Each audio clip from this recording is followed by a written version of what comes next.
Bismillah, alhamdulillah, amma ba'd. Alhamdulillah hari ini saya bertemu, biasanya saya ketemu manusia-manusia metik rata-rata. Ya kalau motor metik nggak ada giginya, yaitu manusia metik juga sudah nggak ada giginya. Maksudnya nenek-nenek biasanya mah. Ya kan pengajian rata aja dihuni sama nenek-nenek terus gitu kan. Makanya saya suka bercanda, nenek saya doakan masuk surga, amin. Tapi sayangnya di surga gak ada nenek-nenek. Gimana tuh? Saya bilang nenek-nenek masuk surga muda lagi. Nah sekarang justru saya ketemu sama ABG. Generasi muda. Karena kita cocok bahasanya adalah tentang pemuda. Sumpah pemuda gitu kan. Makanya pemuda sekarang itu jangan sampai ada jargon, ada plesetan. Kalau dulu pemuda itu gagah berani, sekarang pemuda berani menggagahi. Nah jangan sampai begitu. Kalau dulu kumpulkan 10 pemuda akan saya guncang dunia, itu kata Bung Karno. Sekarang mah kumpulkan 10 pemuda, kita bentuk grup boy band. Wah begitu. Begitu. Kalau dulu mau pemuda itu adalah pemegang amanat, sekarang pemuda mencari alamat. Kemana. Wah bahaya itu. Ya. Kalau dulu pemuda adalah cinta satu tanah air Indonesia. Sekarang cinta satu malam. Oh indahnya, parah kalau sudah pemuda begini. Makanya kenapa TV One mengangkat tema ini, supaya ini jadi pelajaran dan satu kita mengambil hikmah dari pertemuan hari ini, bahwa tadi guru kita, guru saya, guru kita semua, Habib Nabil sudah menjelaskan sekelompok pemuda yang disebut Ashabul Kahfi. Ya, tadi menjelaskan Bilal, menjelaskan yang lainnya, tapi yang menarik adalah sekelompok pemuda yang diabadikan Allah dalam Al-Quran, Ashabul Kahfi. Coba dengar ayatnya. Saya ulang tadi ayatnya yang dibacakan oleh beliau. Mudah-mudahan bacaan saya tidak lebih jelek daripada beliau, karena beliau itu Habib. Kalau saya ini bukan orang Arab asli, orang Garut. Jadi kalau wajahnya agak hitam dekat pabrik dodol. Dengar dulu. A'udzubillahi minasyaitonirrajim. Bismillahirrahmanirrahim.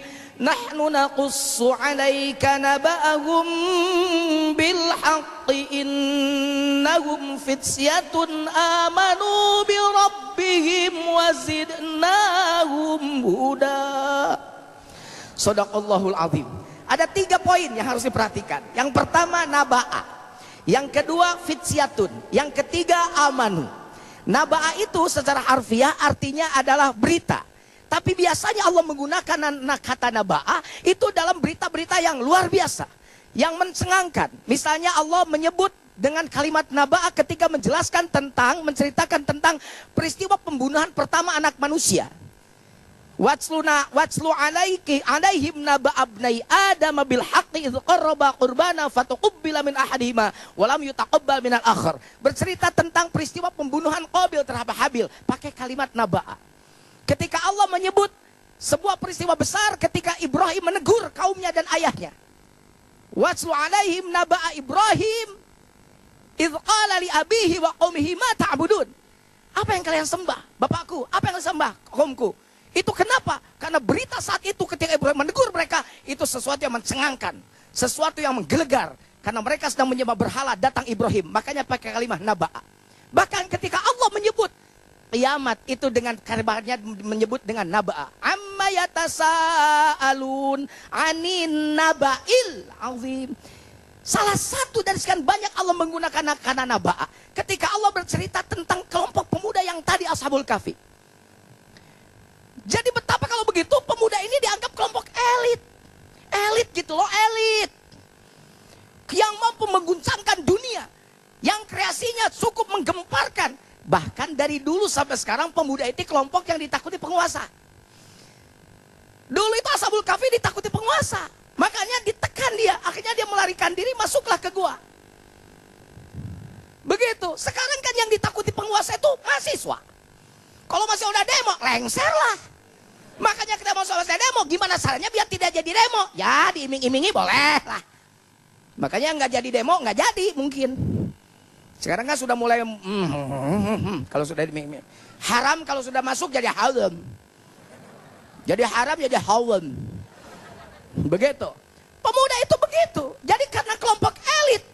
Nah makanya Allah menyebutnya dan mengistimewakan pemuda. Bukan hanya Quran.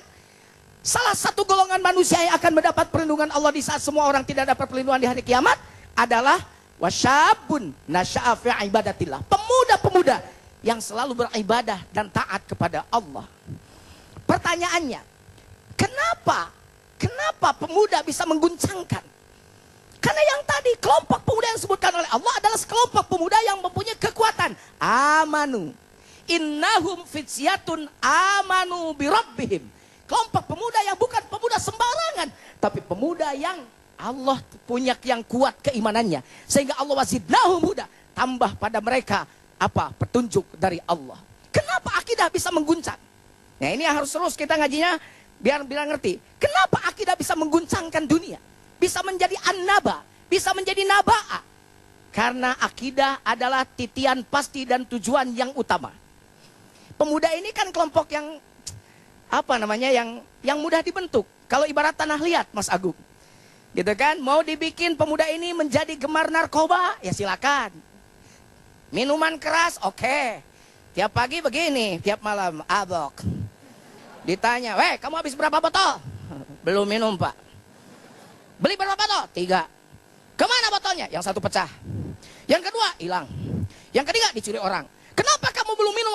Sudah sempoyangan begitu. Nah, saya puyeng mencari botol yang hilang.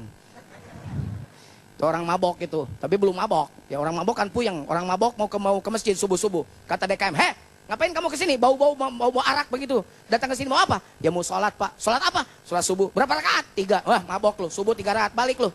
Balik. Yang mabok ketemu orang yang sempurna, datang dia. "Heh, mau kemana bang?" "Ya mau sholat." "Berapa rakaat?" "Sholat apa?" "Sholat subuh." "Berapa rakaat?" 2. "Balik lagi bang." Gue aja mau 3 diusir sama DKM, apalagi abang cuma 2.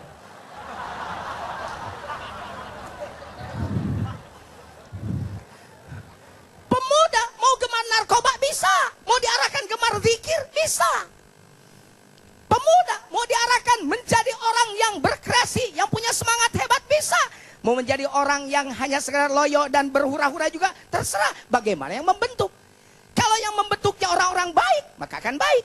Kalau yang membentuknya orang jelek, maka akan jelek. Oleh karenanya hati-hati. Saya ingin para pemuda kita ini adalah pemuda-pemuda yang beriman. Kenapa? Karena dengan kekuatan itu kita bisa mengguncangkan dunia. Saya mau sedikit akan cerita. Seorang proklamator kita, Muhammad Hatta, konon ketika berada di luar negeri, karena akidah yang kuat, beliau tidak terbawa arus. Beliau tidak pernah minum alkohol, padahal di sana ada cuaca dingin. Beliau tidak pernah main perempuan, meskipun tekanan nggak yang ngajak teman-teman. Dia bahkan bernazar, saya tidak akan menikah sebelum Indonesia merdeka. Akhirnya Indonesia merdeka, nazarnya dilaksanakan. Kenapa? Karena beliau dididik dalam dunia agama yang hebat. Kakeknya adalah pengamat tarekat yang kuat. Nama beliau aslinya tahu nggak? Muhammad siapa? Al-Attar. Muhammad Sarifuddin Al-Attar kalau nggak salah. Pokoknya salah satu sufi besar. Tapi kenapa jadi Hatta? Attar itu kalau bahasa Minang jadi bingung. Dari Attar jadi Atta. Akhirnya jadi Hatta. Kenapa? Beliau dididik dengan akidah yang kuat oleh kakek neneknya, oleh keluarganya. Karena kuat akidahnya, dimanapun beliau berada, tidak lekang, akidahnya tetap kuat. Dan ternyata beliau menjadi salah satu proklamator bangsa Indonesia. Subhanallah, pemirsa yang dirahmati Allah.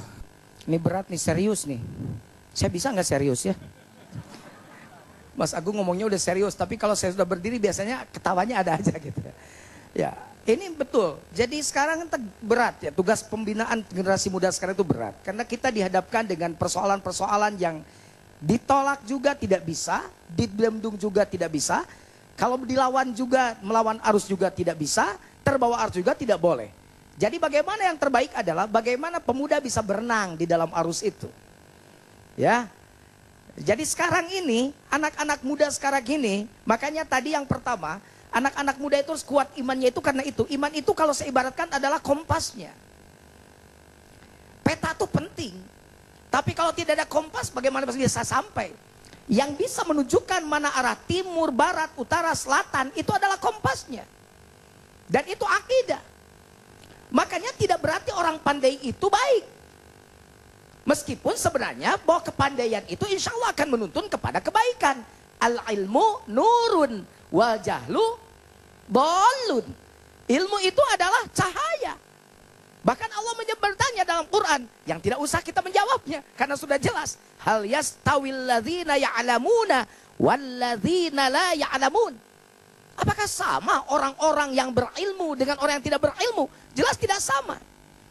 Makanya salah satu bagaimana mengarahkan pemuda supaya terjauh dari maksiat adalah bekali mereka dengan ilmu setelah iman tadi.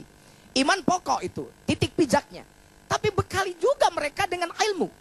Karena bagaimanapun kebodohan itu adalah kegelapan. Mempengaruhi orang pandai dengan mempengaruhi orang bodoh. Dalam tanda kutip bodoh, sebenarnya tidak ada dalam pendidikan, tidak ada istilah bodoh. Mempengaruhi orang yang tidak berilmu dengan mempengaruhi orang yang berilmu pasti jauh berbeda pengaruhnya. Oleh karenanya, ya sekarang begini jujur aja. Ini anak-anak SMA Negeri 2, saya yakin ini SMA Negeri 2 SMA favorit di Bogor. Ini kelihatan wajah-wajahnya, ini wajah-wajah yang soleh-soleh insya Allah ini ya. Nah, karena mereka serius. Coba lihat, yang pakai kacamatanya banyak ini. Rajin baca itu. Kalau saya pakai kacamata ya kan yang tadi. Banyak melihat manusia metik. Kalau Anda kan bukan itu, karena serius. Banyak baca buku dan sebagainya. Kalau Mas Agung pakai kacamata banyak tadarus. Al-Quran, amin. Ya begitu. Jadi mereka, tapi maaf. Hari ini di Damai Indonesiaku saya ingin bercerita sedikit. Bahwa sekarang mau diakui ataupun tidak, ranah pendidikan kita baru sampai pada tingkat kognitif. Padahal bukan hanya ranah kognitif, tapi spiritualitasnya yang harus dikembangkan. Mau cerita, mau bilang, kesuksesan itu dimulai dari kekuatan akidah. Bagaimana Ashabul Kahfi, orang yang kuat akidahnya, kemudian jadi orang sukses. Bagaimana seorang Yusuf alaihissalam, dia ketika digoda untuk berbuat maksiat karena imannya yang kuat, dia katakan, yang namanya penjara ahabbu, lebih aku cintai daripada yad'unani, daripada mengajakan mereka. As-sijnu itu lebih aku cintai daripada ajakan mereka. Penjara lebih aku cintai daripada ajakan mereka. Akhirnya memang Yusuf di penjara, tapi jadi orang sukses. Jadi maksud saya begini, sekarang pendidikan ini bukan hanya mengarah pada ranah kognitif saja. Karena banyak pepatah yang ngomong science without religion is blind.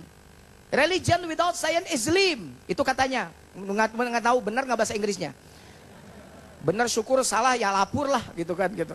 Science without religion is blind. Ilmu pengetahuan tanpa dasar akidah yang kuat, agama buta. Religion without science is lame. Agama tanpa pengetahuan juga lumpuh. Bagaimana sekarang menyiasatinya supaya dua-duanya kuat? Yang tadi, makanya tadi saya bilang akidahnya dulu kuatkan, kemudian tambah ilmunya.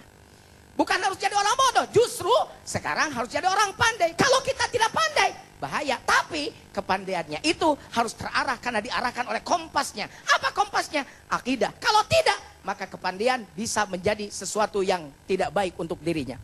Sekarang mohon maaf, para koruptor itu kan saya yakin itu lulusan-lulusan terbaik dari sekolahnya. Benar gak? Yakin Indonesia ini rusak bukan oleh orang-orang bodoh. Indonesia ini rusak oleh orang pintar, benar gak? Apa mereka bisa jadi penjahat di negara ini kalau bodoh? Pintar mereka. Berarti apa yang paling penting? Bukan ininya saja, tapi harus disertai dengan ininya. Kalau cuma ini yang dikedepankan, tuh yang tadi, pandai itu tidak berarti menjadikan dia menjadi orang-orang baik. Bahkan jangankan pada yang lain. Orang sekolah sekarang, anak sekolah, Mas Agung disekolahin, pada orang tuanya saja sudah melawan. Dia disekolahkan oleh orang tuanya. Sekolahnya kesarjana ekonomi. Orang tuanya punya warung kecil. Mestinya begitu anaknya sarjana ekonomi, warungnya jadi besar. Karena anaknya sarjana ekonomi. Ini malah aneh. Beres jadi sarjana ekonomi, warungnya bangkrut. Udah begitu dijual lagi. Udah begitu anaknya sarjana ekonomi, kerjaannya bingung. Mau jadi PNS susah. Kerja di pabrik malu. Mau jadi petani juga gengsi. Akhirnya jadi penghayal. Matahari, mata sapi yang menggantung di langit Yunani. Ngomong Yunani. Padahal tinggalnya di Budi Agung. Ya yang ngarang lagunya itu Doel Sumbang ya kesana sudah. Menyinari, menyaksikan bersatunya dua hati. Kalimera, Kalimera, Kalimera, Kalimera ya Athena. Padahal baru ke Athena. Ke Ciawi